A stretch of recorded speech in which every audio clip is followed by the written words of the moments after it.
All right.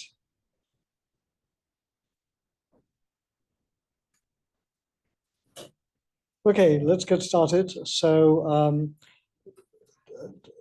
first of all, just some announcements. So the homework was due yesterday, last homework, and a couple of people asked for an extension, which I gave them. I will send out another imaginatively designed homework probably later today or tomorrow for those following along and doing homework. I've talked to a couple of you about term essays, and even those of you who are just auditing the class, I do encourage you to try to come up with a good to participate in that, because it'll be fun. It won't take too much time, but it'll be interesting for you, and it will teach you about things that you might otherwise not know about. So I encourage you to do that. Today, hopefully, will be the last lecture on superfluidity, and then what I plan to do next on Thursday is what I plan to do is then switch gears and go on to a different topic, namely pattern formation in classical systems, in classical non-equilibrium systems. And we're going to do that first, and then we're going to, after we finish that topic, then we will start looking at pattern formation and dynamics in and emergence in biological systems. And so I'm slightly restructuring the course as we go along, so that we're not going to go very deeply into quantum field theory of superfluids and superconductors and so on, which is how I taught the course last year. So this year I want to do something different, and so that's the way I'm going to do it. Okay, unless everybody in the class rebels and sends me passionate emails saying we've got a burning desire to learn about quantum field theory of interacting bosons and superconductors and so on, in which case we'll change course. But I'd like to try out this other material. So at the end of last time, we had explained what superfluidity is. We'd seen that it's not exactly the viscosity vanishing. It's just that the shear force that is exerted on the superfluid is zero because of the fact that the fluid is irrotational, and that irrotational nature comes from the fact that you have a macroscopic occupation of a quantum state, and the velocity of the superfluid part of the system is given by the phase of the wave function, and therefore is curl-free. So we've seen that this phenomenon is really not zero viscosity at all, but it's just a zero shear. So now I wanted to finish this off by talking about persistent currents. Then I'm going to talk about quantum vortices, which are emergent states of the superfluid matter, where you now have an effective emergent crystal that emerges out of the topological defects. And then I'm going to show you how one can make a macroscopic description of this using an approach which looks superficially like Ginzburg-Landau theory. It looks like Landau theory that we've talked about before, but in fact it is related to that, and I'll apply that to looking at the structure of a single vortex. So let's move on. So let's get started with the picture on the left-hand side. So what we did last time was we considered an annulus of superfluid. So it's drawn there on the left. And I want you to imagine that this thing is full of superfluid, say helium-4, cooled below about 2 degrees, or some ultra-cold atomic Bose gas. And I want to ask the question of what happens as we go around this annulus. And so I've drawn there 3 positions, R1, R2, and R3. And what we're going to ask is, what does the phase of the wave function look like as I go round the system? So the question is, what happens as we go round this contour C? And so I'm going to assume that the amplitude is a constant, and of course, what could happen in general, we might have the following type of situation. So I'm going to draw a series of graphs that look like this.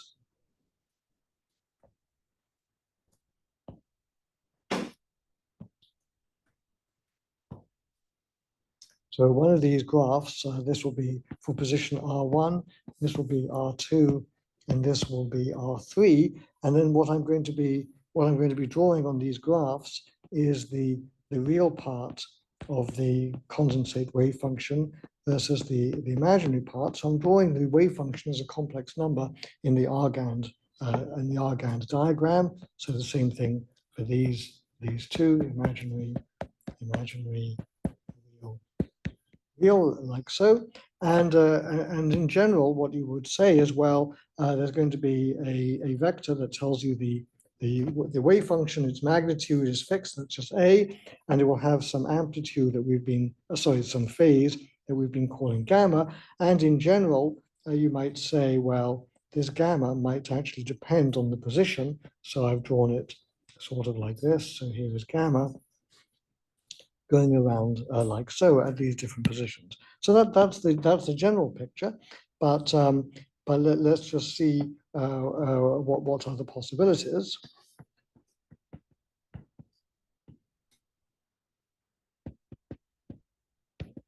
So of course, the first possibility is that nothing like this happens at all, that gamma is a function of position going around this contour, but it's actually just a constant. Let's say gamma, call it gamma 0 if you like, it doesn't matter what it is. And then if I compute the superfluid velocity, so last time I showed you how that is related to the gradient of the phase of the wave function by this formula. And so that would then just be equal to 0. And so if gamma is a constant as I go around, then that just describes a superfluid that is at rest. Now, of course, we don't really care about that. What we do care about is when gamma of R is not a constant. And when that happens, then I can have a picture like this, but there's an interesting consequence, and the consequence of this is that the wave function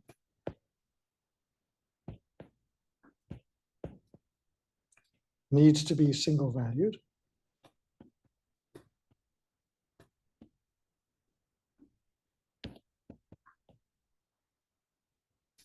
As we go around the contour.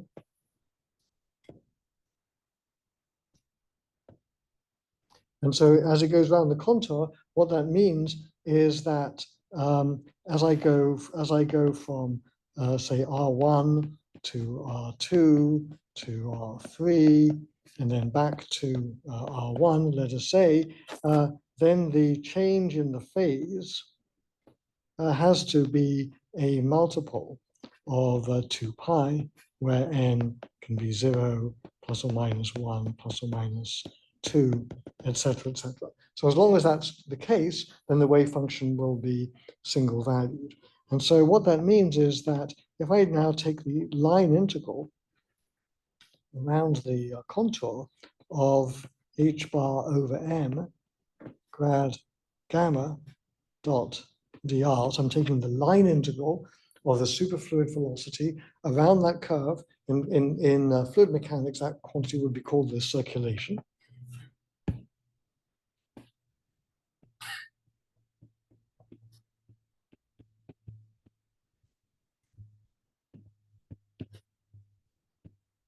So it's a line integral like that. And then what that is, well, grad from just calculus, grad gamma dot dr is just d gamma. And so this is just going to equal so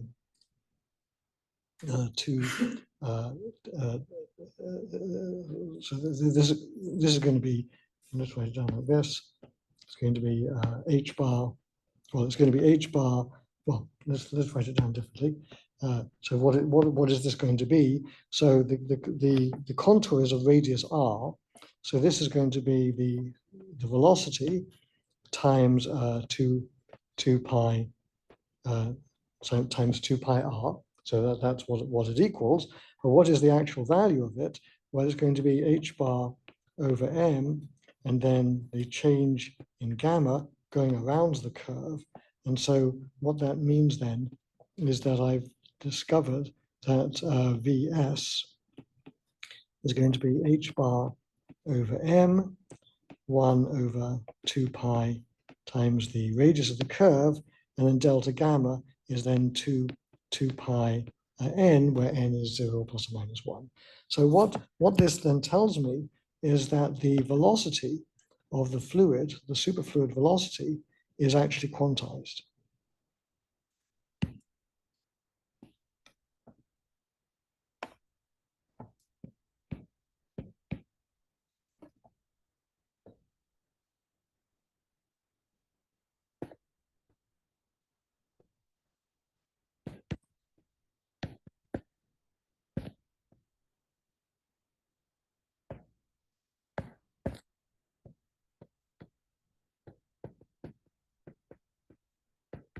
So that's amazing. It just says here, give me the radius, give me the geometry.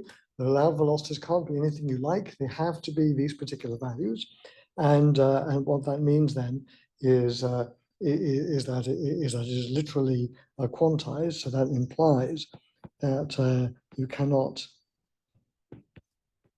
have any values of velocity, at least in a steady state,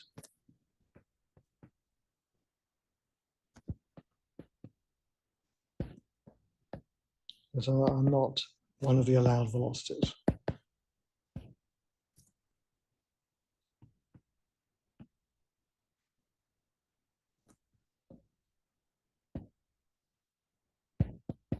Richard, did you have a question? So if we apply Stokes theory to the... If you speak up, please. If we apply Stokes theory to the contour, then equal to like Coulomb's or some gradient. Yes, it does. Yeah. Yep. We'll talk about that in a minute. Yeah. Oh. Yep. Yeah. You're absolutely. You're asking exactly the right question. Okay. And you're going to say, how come I don't get 0? Right. Yeah. That's your question. Okay. And so this is an excellent question, and I'll answer it in just a few minutes. But in the meantime, all the rest of you guys, you should think about this. Each is a great question. Okay, how come I don't get 0? Okay, it seems that we have a violation here or something of Stokes's theorem, but we don't, and the reason is an interesting one. Okay, so what does that mean? So let's then write down what the energy is of these states. So the energy is going to be, a half per unit mass or whatever is a half rho Vs squared. And so what this tells us is if I were to plot the energy, we're going to get a picture that looks something like this.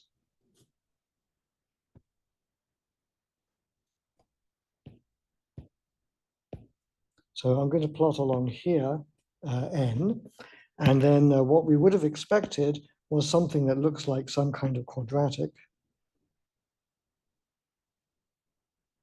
So we might have, well, it's not a good quadratic, but something like that. That's what you would have expected classically. But what I've just told you, that isn't true. So what actually happens is that it's quantized at the different values of n. So the way that can happen is it looks like this.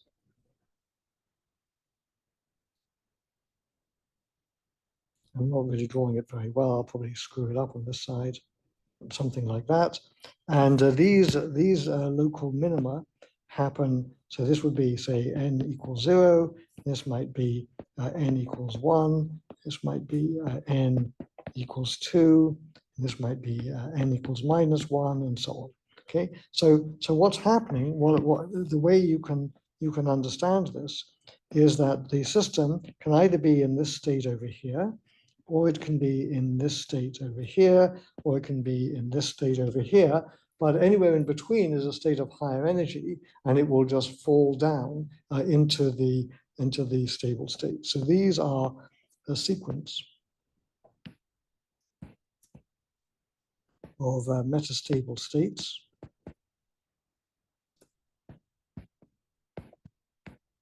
and the lifetime of those metastable states will depend on the barriers between them.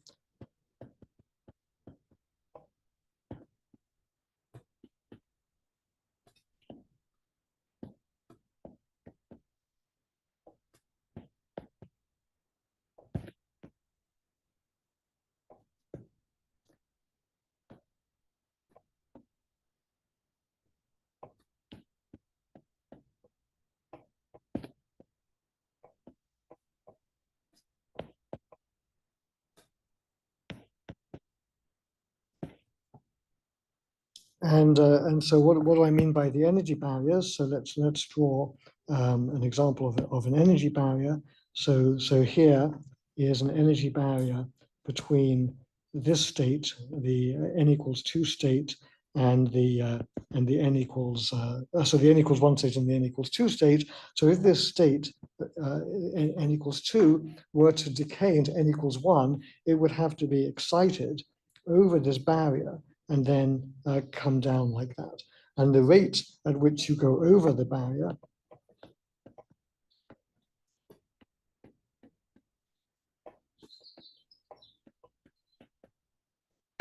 can be proportional to e to the minus delta f over kBt.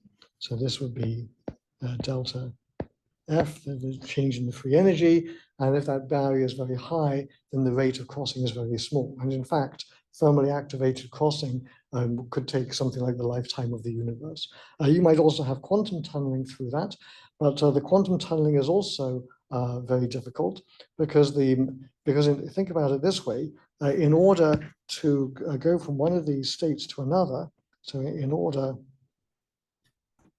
to go over the barrier, which will be thermal activation,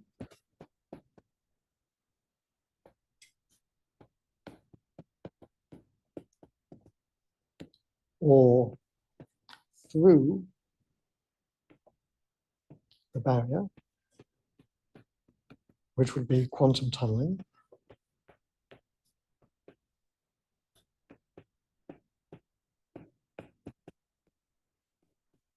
The barrier height depends on a macroscopic number of particles.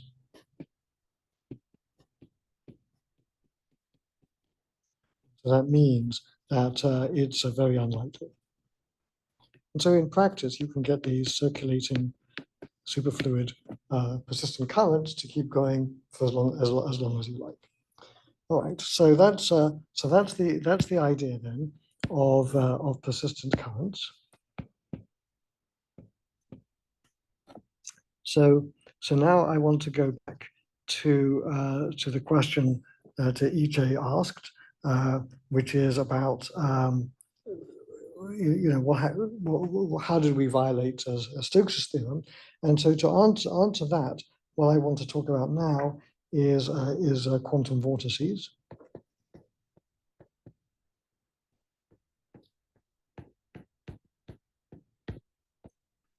And this is the section number is given down on the left. This is ESM 2.4.5 to 6.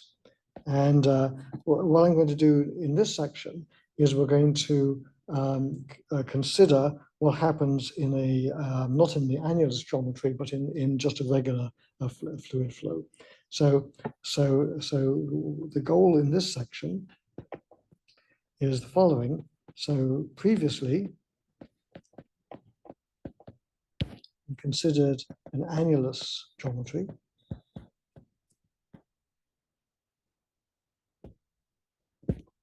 And what I want to do now is consider a regular geometry, so bulk fluid.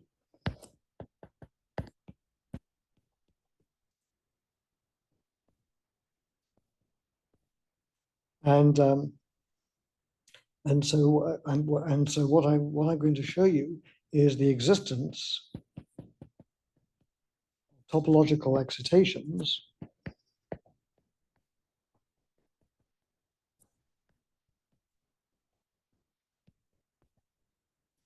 in such a case. So let's draw the picture then of our system. So again, we've got a uniform geometry. So it's just a box like that.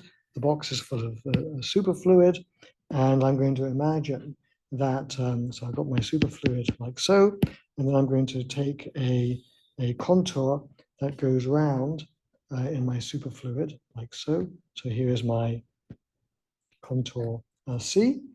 And I'm going to imagine that I start, say, over here, and then of course I end back where I started. And so again, the idea is in this particular case, if I go around such a contour, the overall wave function phi of r is single valued.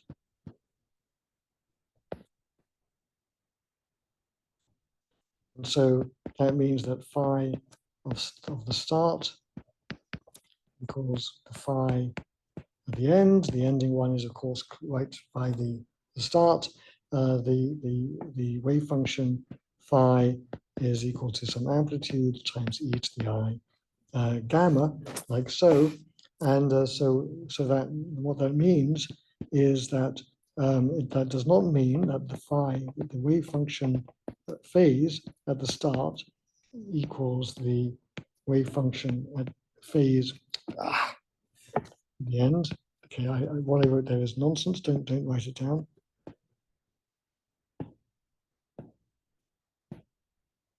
So does it mean that?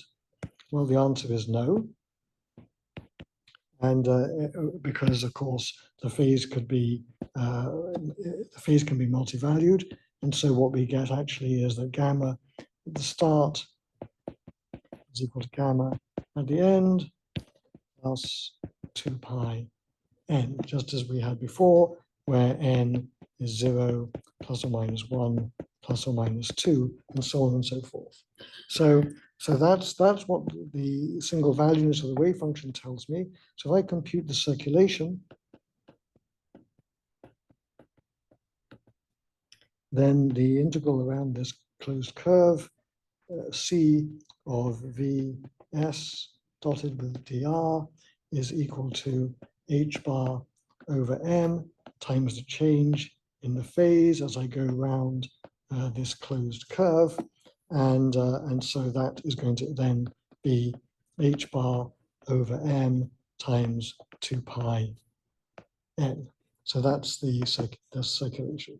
So now the circulation is quantized just as we had before.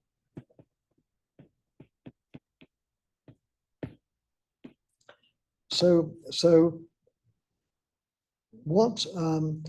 So now let's ask the question that EJ asked. So doesn't this violate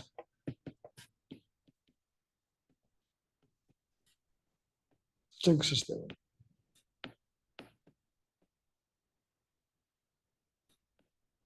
So let's go through what Stokes' theorem is. So let's just see where the question comes from. So I have my domain that looks like this. So here's my box. I've got my curve C that is something like that, and so what does Stokes' theorem says? Well, Stokes' theorem says I can build a surface, a spanning surface on that curve. So this is a surface. Thank you for doing that. This is a surface spanned by the curve C, and I'll call that surface S. So this is the surface S that's spanned by that. And then what Stokes' theorem tells us says that if I take the line integral around this curve of Vs dot dr, and that should be the integral through the surface of curl Vs dotted with ds. So ds is a little local element of surface. So here is a little element of surface, like so, with some direction, which I'll draw like that, ds, and we know that curl v is equal to 0. And how do we know that? Well, we know that's true because that was the superfluid condition in the first place. Having the velocity given by the gradient of the phase of the wave function means that the velocity is given by grad gamma. So when I take curl of grad gamma, then I have to get 0. So this is true because because v is grad gamma.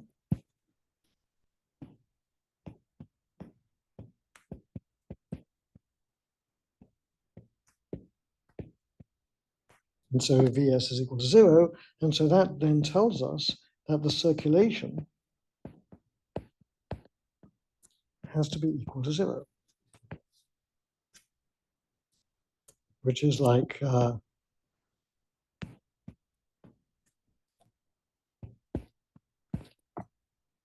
puzzle. What's going on here? So anybody want to try to figure out? So we have a paradox. This is meant to be a face going, oh, okay, I don't know how to draw faces like that. So this is a paradox. So what is the resolution of the paradox? Okay, so let's just make sure we fully understand the paradox. Over on the left-hand side, I've argued that I can quantize the circulation, just like we did before. And then on the right-hand side, I said, well, wait, let's apply Stokes' theorem. We draw the spanning surface. We compute, use Stokes' theorem, we compute curl V. Curl V is equal to 0 because the velocity comes from the gradient of the phase of the wave function. So curl of grad is equal to 0. So therefore the circulation is equal to 0. It's not quantized at all. Well, it is quantized if you like. It's just got one value. Okay, so that's the puzzle. That's what EJ was worried about on a few minutes ago. Okay, so I'll tell you the answer, but first of all, anybody want to guess what the answer is?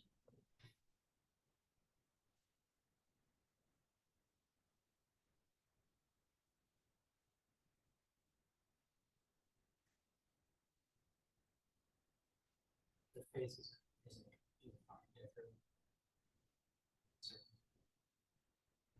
Okay, maybe. Explore the ramifications of what you just said. So we're talking singular point. Mhm. Right. Mhm. With any order, so you can. Okay, so what Julian is saying is, well, we've in the last two lectures today and the previous lecture, we talked about singularities. We talked about coordinate singularities. Remember the hunter shooting the polar bear. So we talked about coordinate singularities, and we talked about the idea that you can have places where the phase actually is not well defined. But those places where the phase is not well defined have to be places where the amplitude is 0.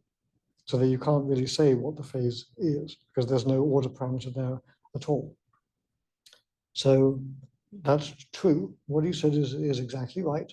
So what does that mean? How does that cause us to resolve this paradox? So let me while you're answering that, let me just write down what you've contributed. So idea. Can you have singularities? So the gamma is not well defined.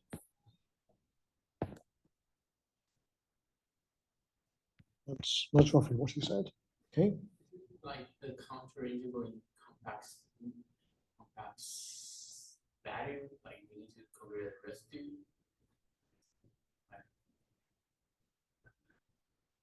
you're on the right, you're kind of on the right track, but it's a bit simpler than that. Yeah, you're on the right track. Yeah, you're thinking about poles and Cauchy's theorem.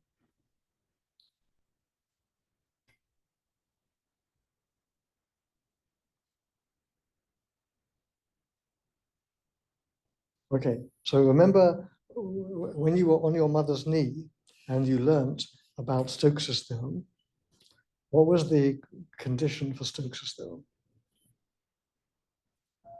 And no interactions. Well, that may be true for the physics, but let's just talk about Stokes's theorem itself.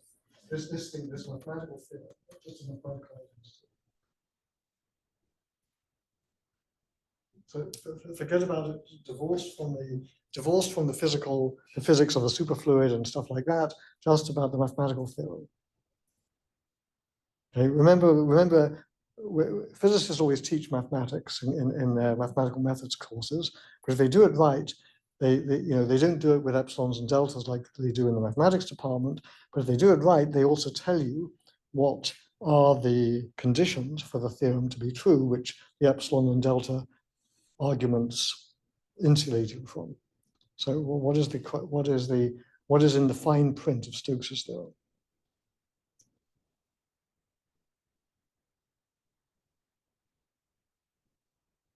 Okay, that's okay, nobody knows, okay? So it has to be in a simply connected domain. The domain has to be topologically simply connected. So this is true. There actually is no paradox.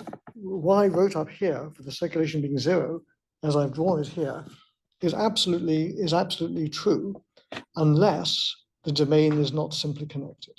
So the idea is that maybe that Stokes's theorem is only true if the domain is simply connected.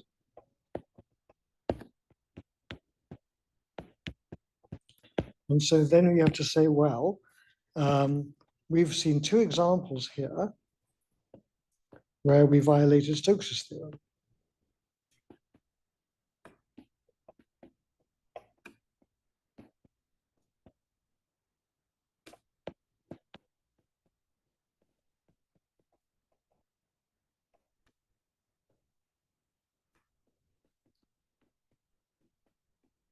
So what was the first one? Well, the first one was the annulus. This thing over here. Is the annulus simply connected?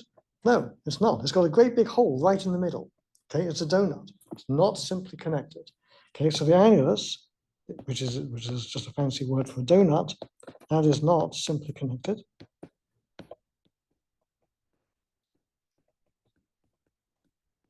And then the second case, the one that we're puzzled by right now,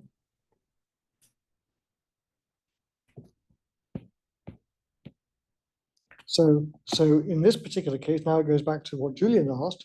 If we have singularities, if we have singularities, i.e. topological defects,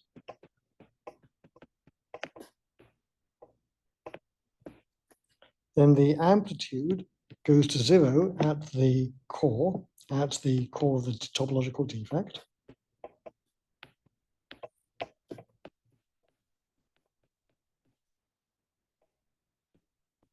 Which means that the order parameter of the wave function is equal to zero there.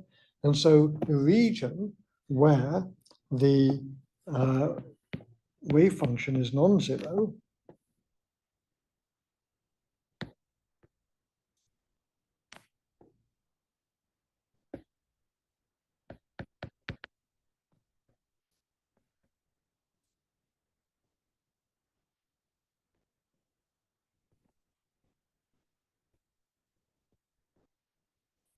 is not simply connected.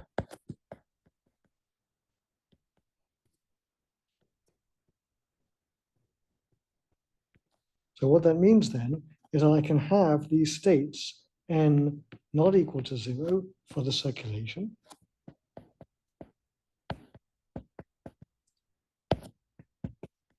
If there are these phase singularities, well, let's just say topological defects, because that's the word we've been using, if there are topological defects.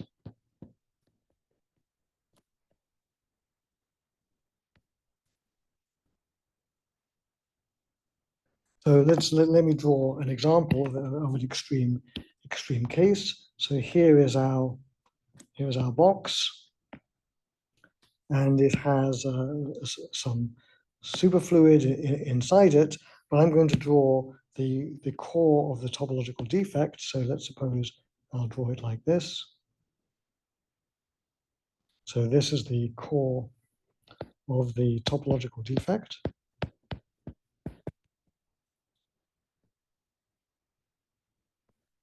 And in that core, the wave function is equal to 0. And so then this region is not simply connected. So this region here, where the superfluid is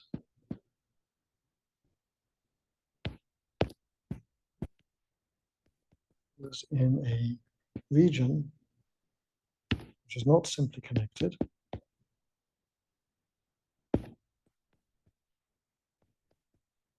And is topologically equivalent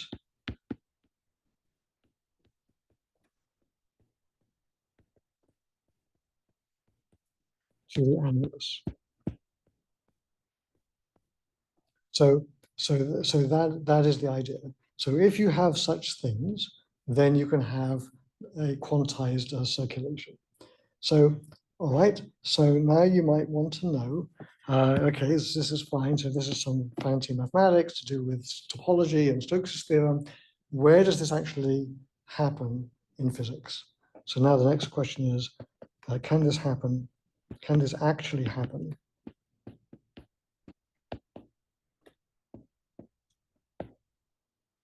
in the physical world?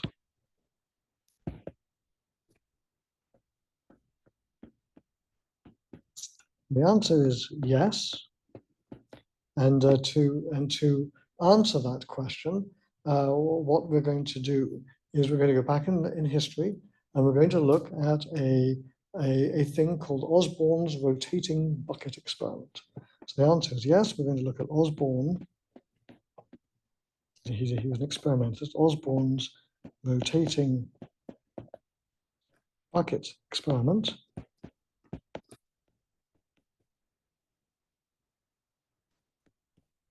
And this experiment was done, and it was very shocking, and the resolution of the shock from this experiment was figured out by Lars Onsager and Richard Feynman, and so I want to explain this.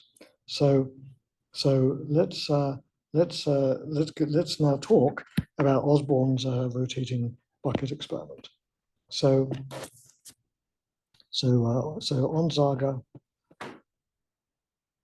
and Feynman figured out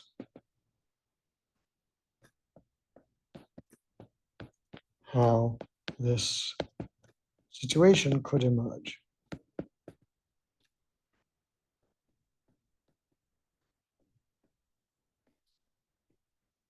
So let's talk about that. So let's suppose that we have a Bose-Einstein condensate, BEC, or I have superfluid helium, so helium-4 at T less than Tc, which is about 2 Kelvin. So this phase is known as the helium-2 phase. And as we talked about last time, in the temperature less than this Tc, the helium-2 can be thought of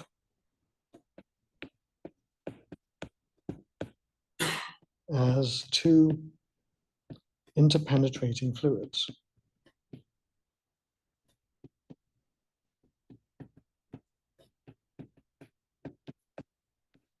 And we talked about that last time, but I want to just remind you what we said then. So the idea was that so the first phase was the Bose-Einstein condensate.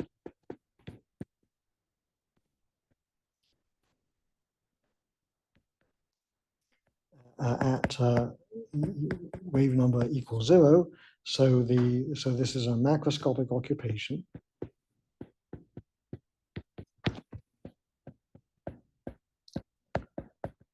Of the ground state.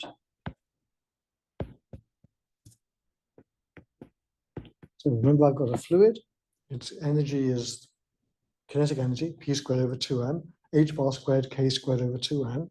So the energy is equal to h bar squared, K squared over 2m, and the ground state is when K is equal to 0.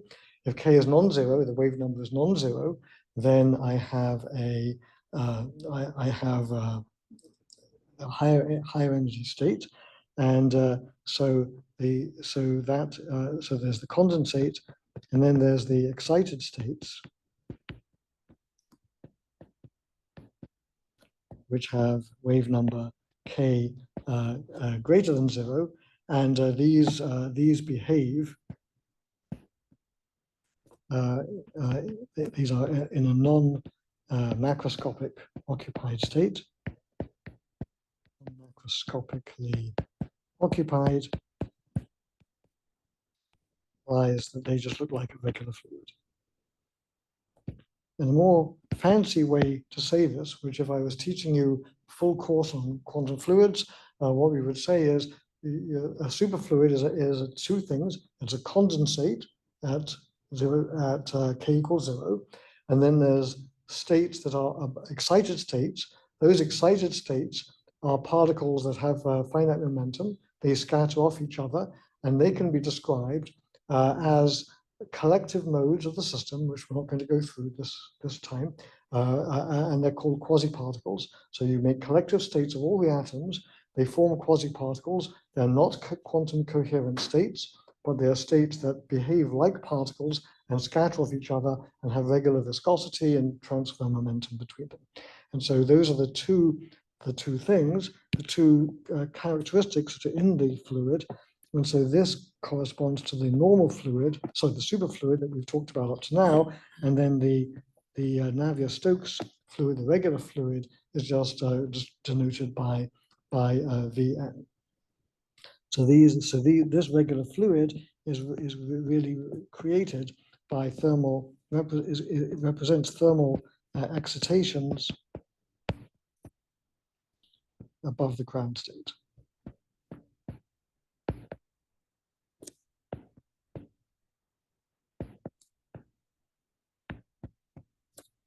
Like say it's a quantum coherent ground state. Why? Because the ground state is made up of the macroscopic occupation of 10 to the 23 particles, all in the same quantum state. So in the same quantum state, they have entanglement, they have quantum coherence. Okay, so this picture, then this is what's known as the two-fluid model.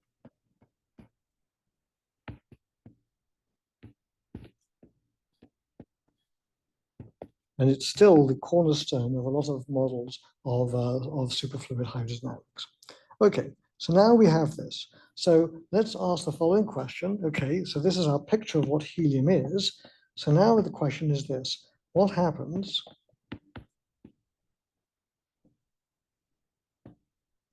if we rotate superfluid helium-2 in a bucket?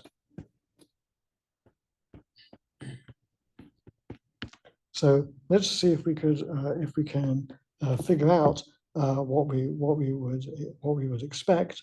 So let's draw our rotating bucket. So it looks like this. So here's our cross section of our bucket. It is being rotated about some central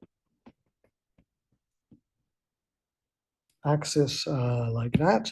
So what would we expect to happen? Well, if I took a coffee cup and I started rotating it, what would happen to the surface of the fluid? What would it look like? Yeah, exactly. It would look like a kind of a shape that looks something like this. So let me draw it like that.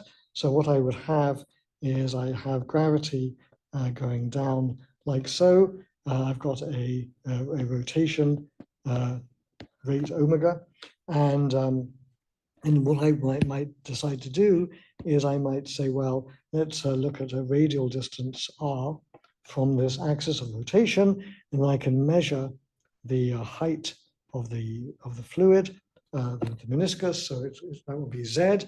And so what would I expect? So I want to know what is z as a function of radius. And you say, well, I easily know how to do that. I can just look at the condition for chemical for equilibrium, equate the chemical potentials, and what you'll know because of the centrifugal force is that z of r is going to be equal to omega squared r squared over 2g. So that's the shape of a meniscus. So that's what you would expect. Okay. Okay. So this would be true for a regular fluid.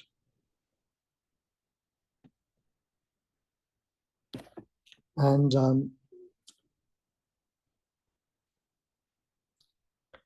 so then you say, well, okay, so what do we expect in superfluid helium? So I need to now tell you something about superfluid helium.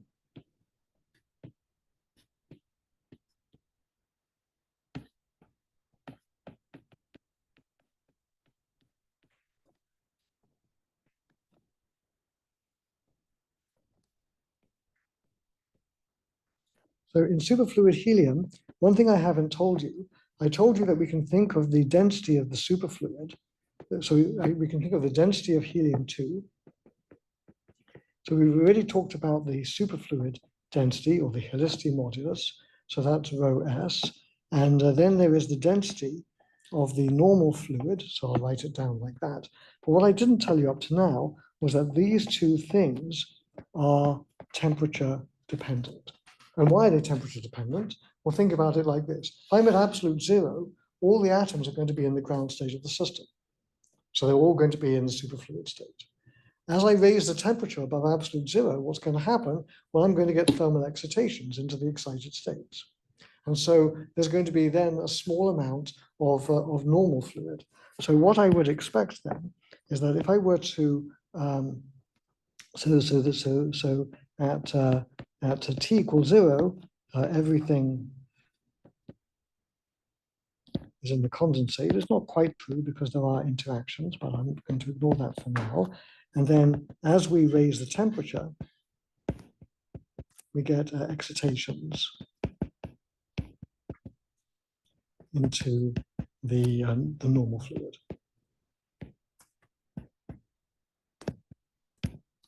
So what we would then expect is the following. If I draw the density as a function of temperature, so we're going to write it like this. So I'm going to call it rho, and we're going to draw it for two different rows. So what do we expect? Well, the superfluid density is equal to 0 above Tc.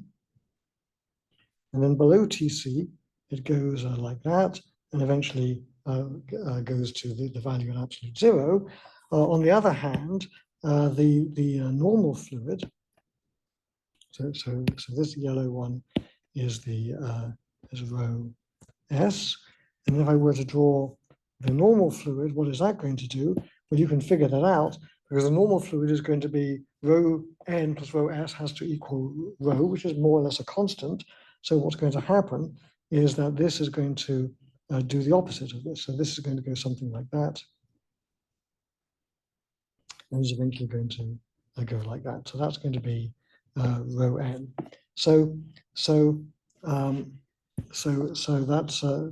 that's what we expect.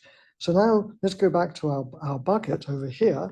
So I haven't told you what temperature we're at. So let's suppose we're at some temperature between 0 and the critical temperature, the lambda temperature as it's called. So then you're going to say, well, I'm going to have the superfluid part. The superfluid part doesn't have any viscosity. So rho S has no viscosity, and we know what that really means, but we'll say it like that for now. So that's not going to rotate.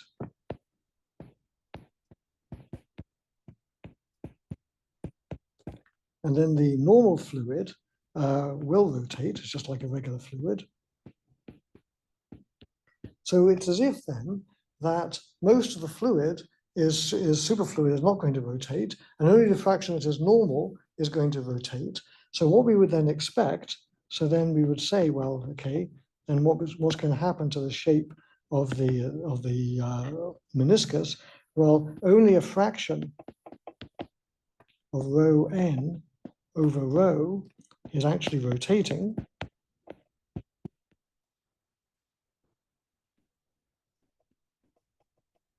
So therefore, what we would see is that our 10-second theory would be that Z of R is going to be rho n of T over the total fluid density times omega squared R squared over 2G.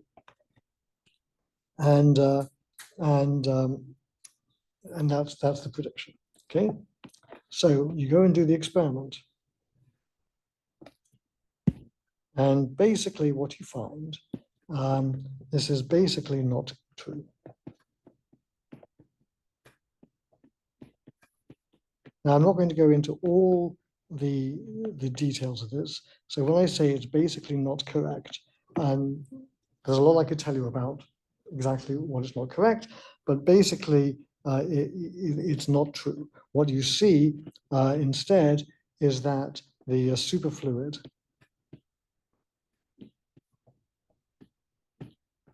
helium-2, the whole thing rotates as a rigid body.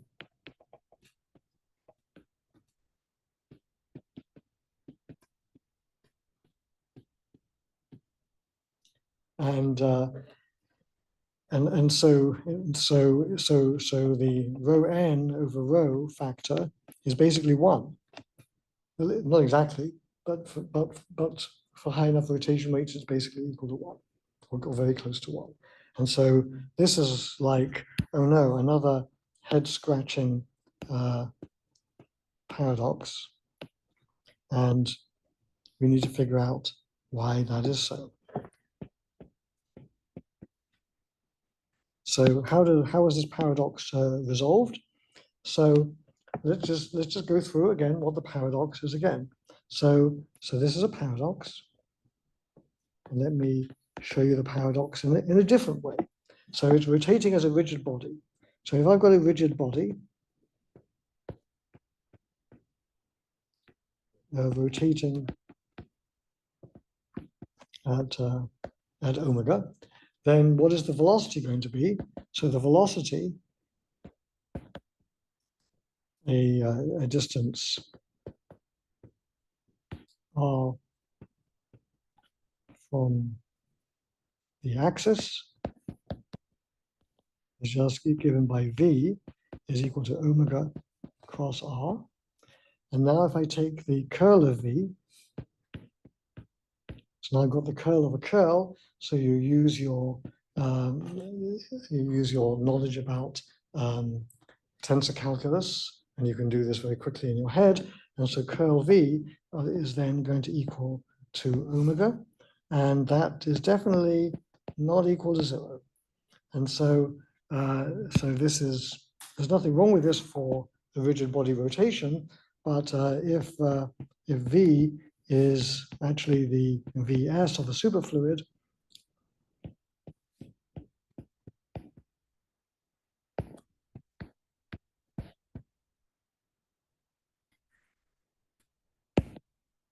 then this doesn't make any sense.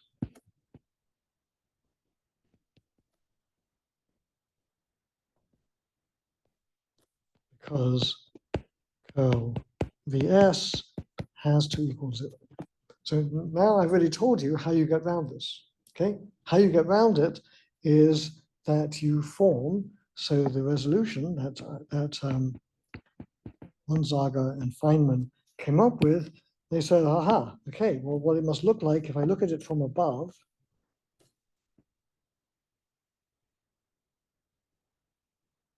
so maybe it looks like this. I'm looking now down from the top, and maybe what happens is I form some one color. I form some a quantum vortex, say in the middle here, like that, and then it's not simply connected.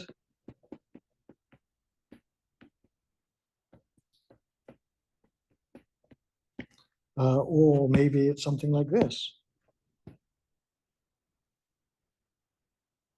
So again, top view, but actually why you only have one vortex? Maybe you have a whole bunch.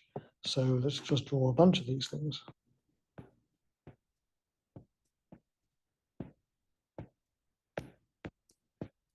Something like that. So basically you could have one vortex.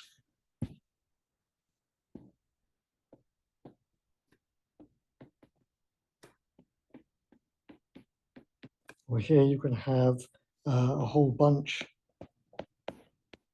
of little vortices.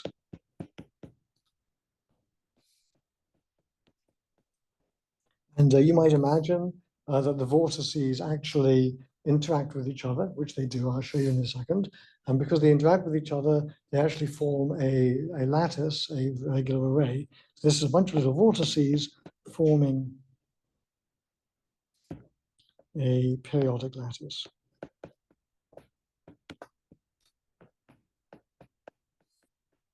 So these are sort of like two possibilities.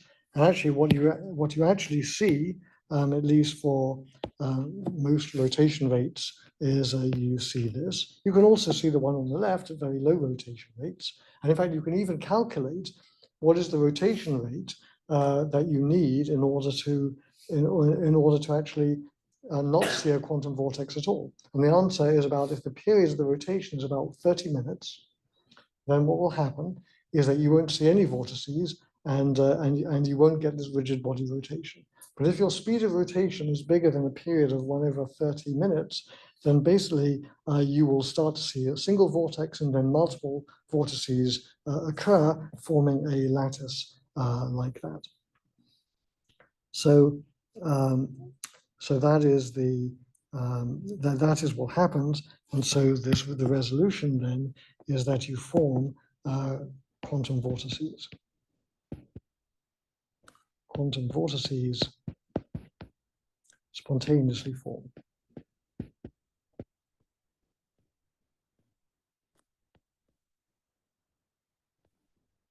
And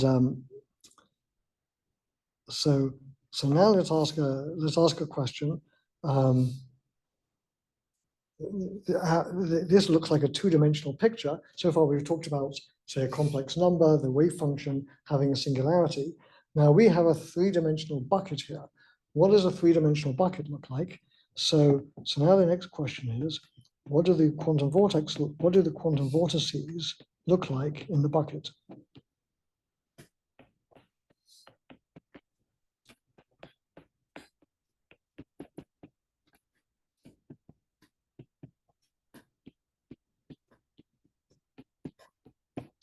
And I'm going to tell you the answer, but how you get that is going to be a problem on the homework. And you should all try it, even those of you not taking the class for credit, because it's a very cool argument. So I'm going to just tell you what the answer looks like. So it's going to look like this. So let's draw the bucket.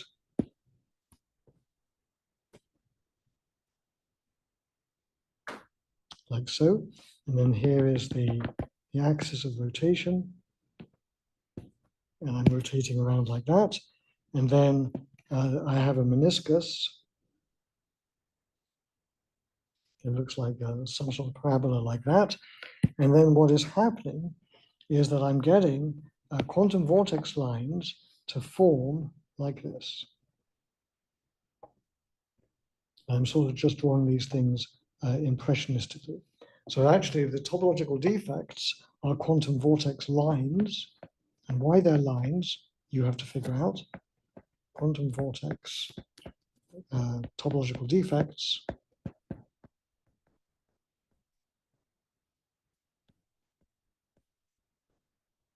lines, and they look like I've drawn over here. Okay. Now, so how does that resolve the problem? So let's talk a little bit about the properties of a quantum vortex. So these are quantum vortices. So these quantum vortex line crystals can simulate rigid body rotation.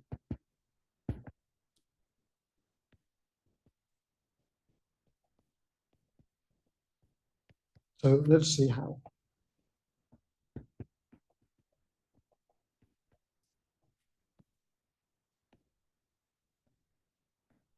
So let's first of all think about one vortex. So here's my vortex. Here's my vortex core, like that. So that's going to be the core of the vortex. And then I've got some superfluid velocity field going around that core of the vortex.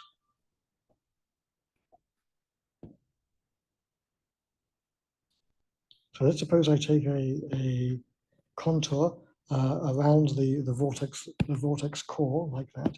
So this is the core.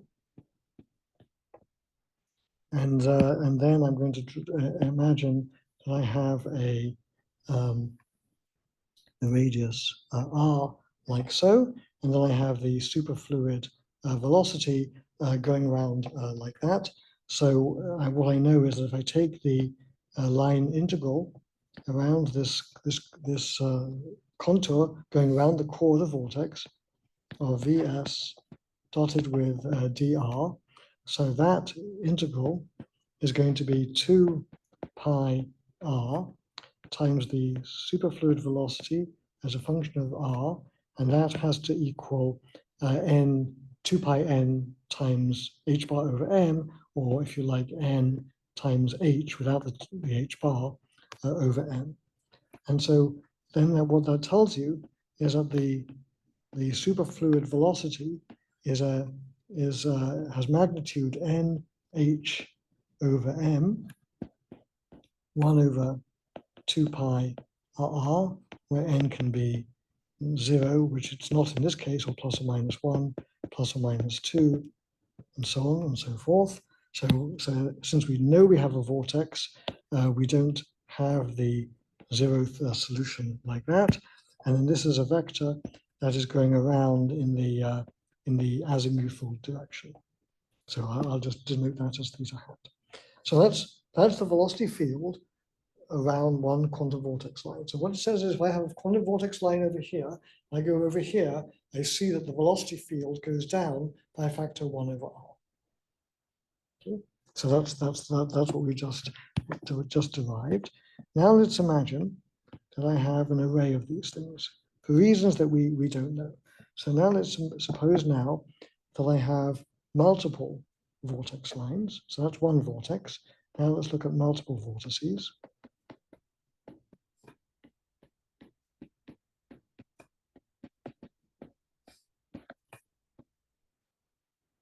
So let's suppose that I've got two vortices. I'm going to draw them like this. So here's a vortex over here, and here is a vortex over here. Let's draw the superfluid velocity associated with each of those vortices. So I'm going to draw them kind of like this.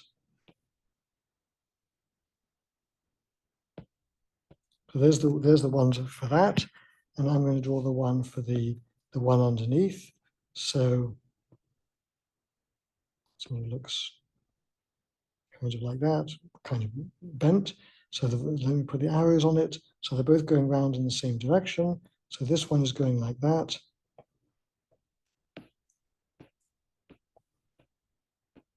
And for the green one, I didn't draw them all deliberately. So let's draw them like that. So it looks like so. And now what do you see happening in between those two vortices? So if I look if I look in here, so look in that region, just blow that up. So if you look in this, I've got the green vortices going like this, and I've got the pink vortices going like that. And so these two things are going to cancel each other out.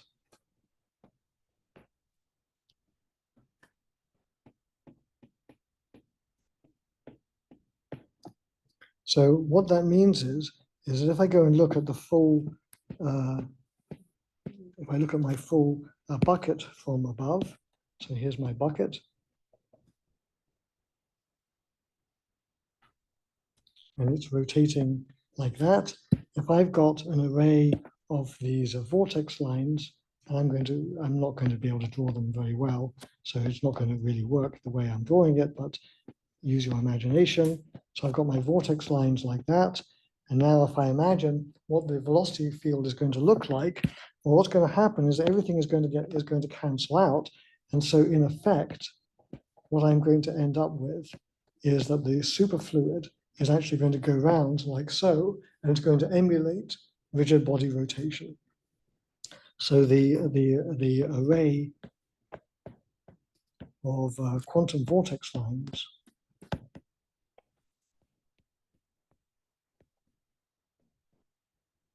emulates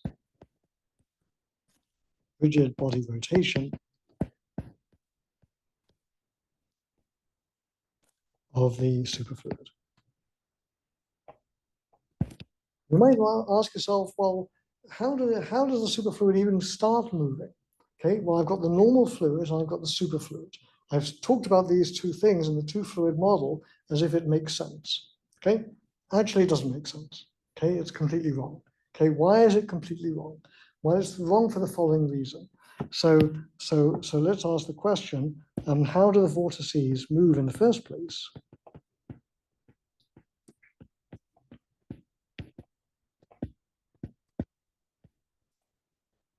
The answer is that the two fluid model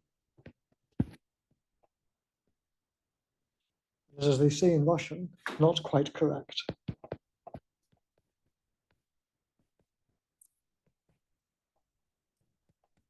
It was Landau who invented the two fluid model. So I'm being a little bit cynical here. So why is it not quite correct? Well, the reason it's not quite correct is this: the core of the vortex is normal. The normal fluid is normal as well, obviously. And what does it equal? Well, it equals these collective excitations of the system, which we call quasi-particles. So it equals quasi-particles, which you can think of as being some kind of real particles, but these quasi-particles are actually collective excitations that behave like real particles, but in fact are collective. What I mean by collective, i.e., they are emergent from the underlying atoms.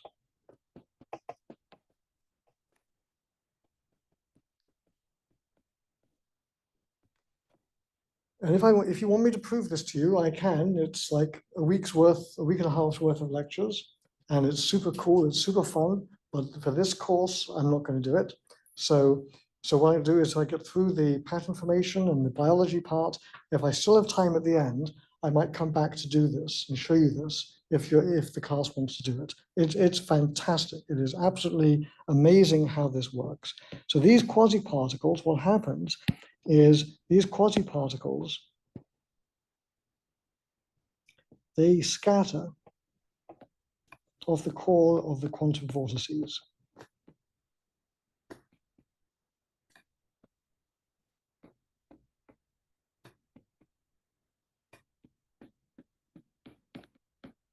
When they scatter, that means that they transfer momentum.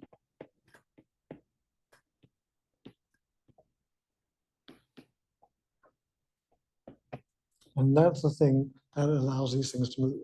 So the most amazing example of this that I know of is work that that I did in 1993, last century, where we took superfluid helium, we put our fingers into it and stirred it up like this. Okay, made it as turbulent as we possibly could. And what we discovered was that the superfluid part got hit by all the the quasi-particles, and so the superfluid vortices then tangled up and moved following the regular fluid. So the normal fluid became turbulent, and that drove the quantum fluid turbulent as well. So the whole thing behaved like a regular turbulent fluid, even though it was actually a quantum fluid.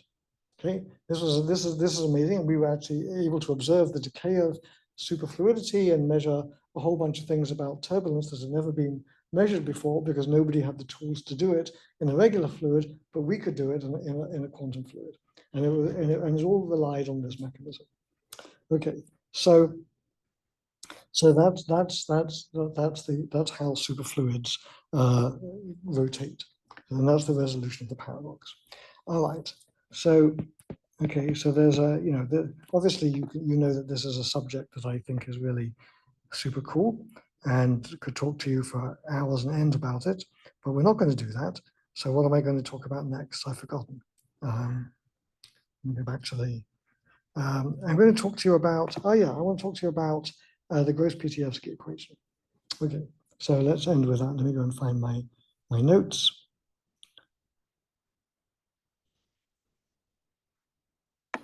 So what I want to talk about now is we've talked about, I'm not going to go through the mathematical theory of Bose-Einstein condensation, all of that stuff. So I'm skipping several weeks worth of really cool stuff. Doesn't matter. We don't need it for this course. I can teach you whatever I want to teach you without using that. Okay, so let me get my notes here. Okay.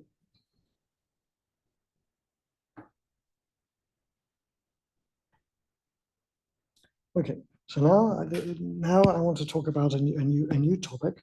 So this is called the Gross-Pitievsky equation.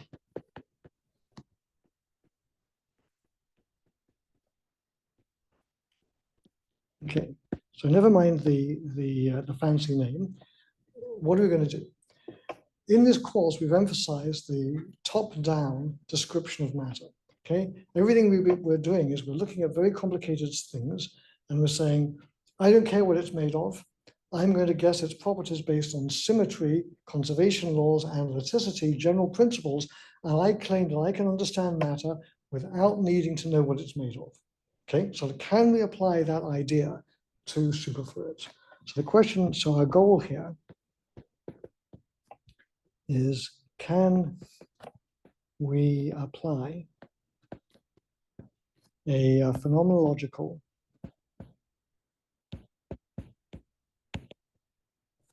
top-down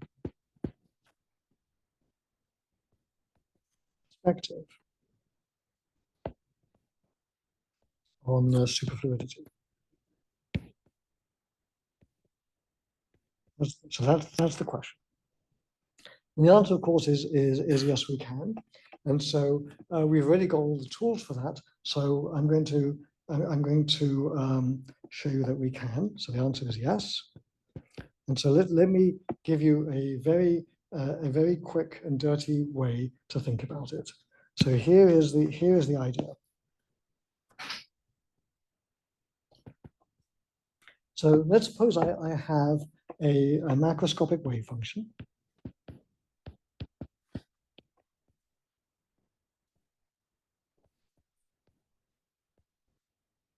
Which I'm going to call psi. So that obeys the Schrödinger equation, okay?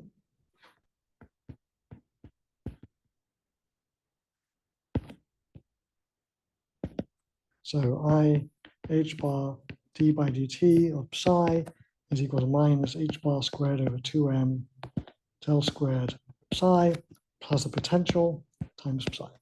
So that's the idea. That's what it should satisfy. So now the question is, this is meant to describe interacting bosons.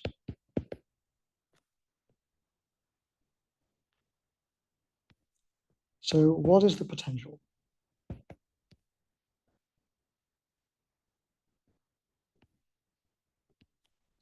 Now, there's two answers to this. So when I give this course as much more of a quantum fluids course, what we do is this. We write down many-body theory for interacting bosons. We use second quantization, and I can derive this by using the techniques that I teach about second quantization. Okay, and so we're basically doing quantum field theory and to describe the many-body theory of these interacting bosons. But we can do a quick shortcut. And our quick shortcut is to use mean field theory.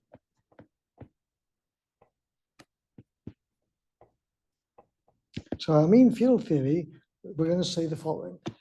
When particles interact, how do they interact? So I've got a boson over here, a boson over here. Then both, they're neutral, so they're not going to interact. The only time they interact is when they're on top of each other. And then bang, there's a hardcore repulsion. So the mean field theory idea is that the bosons interact only when they're very close by.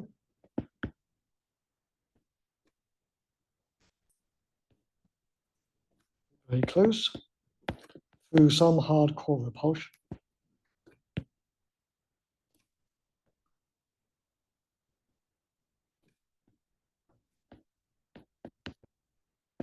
So that we'll call that energy U naught. And then how many of these bosons are there per unit volume? Well, the answer is going to be the density. So then the energetics associated with that is going to be the density, excuse me, times the energy U naught. And what is the density? Well, the density of the particles is proportional to the modulus of the wave function squared. And so then that suggests to us that the potential that you see is then going to be something like U naught times the mod of psi squared. And this is psi as a function of R.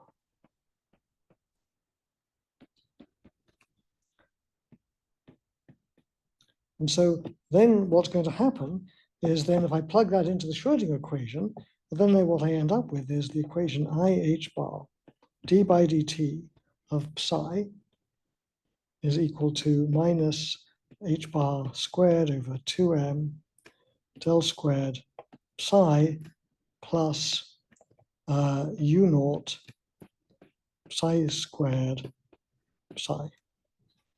And this equation is a very strange equation. You've never seen it before. Well, you probably haven't anyway. So you just say, well, it's just a Schrödinger equation. But it's not. It's not the Schrödinger equation because this equation is now nonlinear.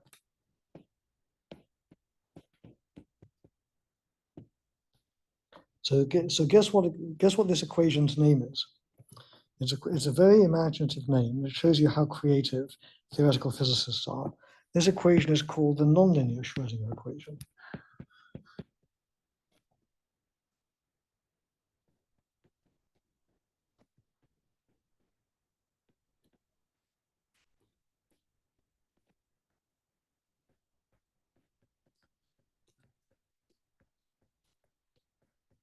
And because it's nonlinear, you might say, well, wait, how is that possible? Because one of the basic foundations of quantum mechanics is that the wave function, the equation has to be linear because the magnitude of the wave function is just some normalization. It doesn't matter.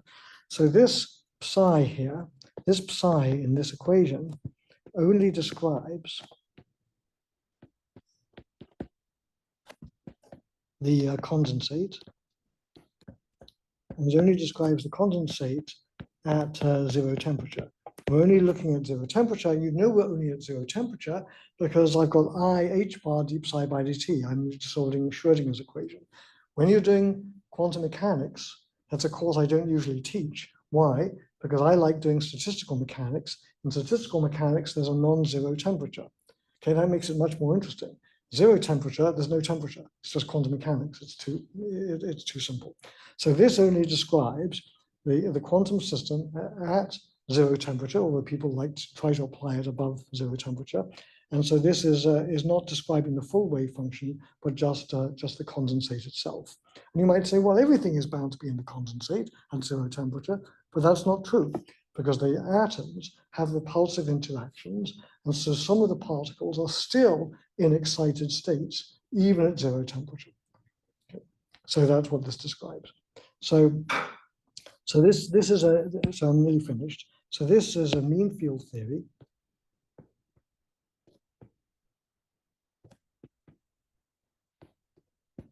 Where each boson is a potential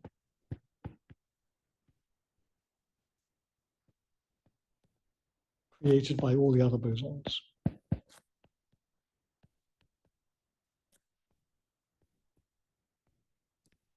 And this is our macroscopic description. So I'm not going to do it today. It's time to finish. So next time,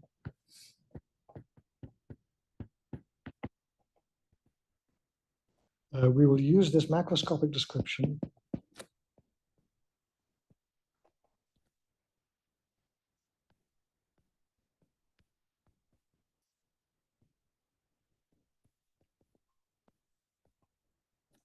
to derive the spatial structure of a quantum vortex line.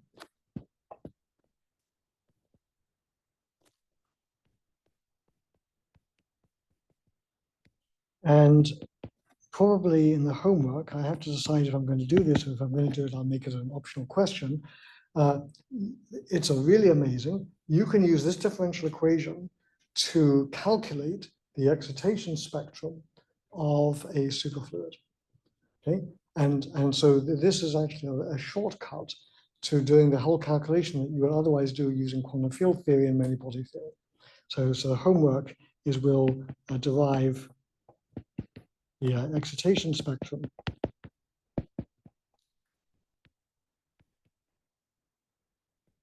of quasi-particles in a superfluid.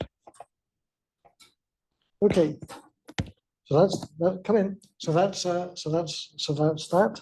So let me turn off the Zoom.